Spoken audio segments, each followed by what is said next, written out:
Alright, I need your undivided attention for the next few minutes. I'm going to talk about the single most significant change to the VA benefits in a generation. If you served in Gulf War, Iraq, Afghanistan, or several other places since 1990 or all the way back to the Vietnam, this video could change your life. We're talking about the PACT Act. You probably heard the name, but you might be wondering, what is PACT Act and why should I even care? Let's break it down. PACT Act stands for the Sergeant First Class Keith Robinson, honoring our promise to address Comprehensive Toxics Act. It's a mouthful, I know, right? But here's what it means for you. The PACT Act is a new law that finally forces the VA to acknowledge that thousands of us were exposed to toxic substances during our service. And it makes much easier to get disability benefits for the health problems that toxins cause. So why should you care? Because this law fundamentally changes the rules of the game in your favor. The most important word you need to know is presumptive. Before the PACT Act, if you came home from Iraq or wherever you're deployed with chronic sinus infections, asthma, your doctor had to fight tooth and nail to prove that the burn pits at your FOB caused it. You had to find a doctor to write a nexus letter that directly connects your breathing problems to that exposure. It was nearly impossible. Now, with the PACT Act, for a long list of conditions, the VA is required to presume that your service caused your condition. Let me say that again. If you served in a specific place during a particular time and you know you have a specific condition on the presumptive list, the VA automatically assumes it is service connected. You no longer have to prove the connection. All you have to do is show that you were there and that you have the diagnosis. This covers veterans from the Gulf War and the post 9/11 era who were exposed to what the VA calls toxic exposure risk activities, or TERA. This isn't just burnt pits. This covers a wide range of environmental and occupational hazards such as breathing in sand, dust, or particulates that were everywhere, exposure to jet fuel, diesel exhaust, and industrial solvents, handling or being around pesticides and other chemicals, being exposed to contaminated water. It also expanded benefits for Vietnam era veterans exposed to Agent Orange and Cold War veterans exposed to radiation. What kind of conditions are we talking about? We're talking about dozens of new presumptive conditions, including many different types of cancers, chronic rhinitis, chronic sinusitis, COPD, asthma, and bronchitis. Many of these are on the top 50 claims just I gave you. So what does this mean for you right now? If you are previously denied for a condition like sinusitis or asthma, but you served in a PACT Act location, you need to file a supplemental claim right now. That previous denial doesn't matter. The rules have changed. If you never claimed these issues because you thought you couldn't prove it, now is the time. Get diagnosed, get your service records, and file the claim. You no longer need to find a specific document saying I was exposed to toxins. Your DD-214 and service records, which show you that you were deployed to Iraq, Afghanistan, Kuwait, Qatar, UAE, Somalia, and many other locations in Southwest Asia, serve as proof. Don't forget the worksheet. And this brings me to the most important section of this lesson. Don't forget to check the Presumptive PACT Act Conditions worksheet I've included with this video. It lists locations and conditions covered. Please download the worksheet, study it, and compare it with your own service history and health issues. If you served in one of those places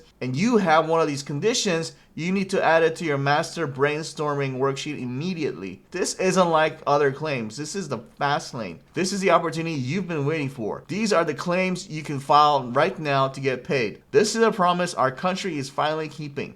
Please don't leave it on the table.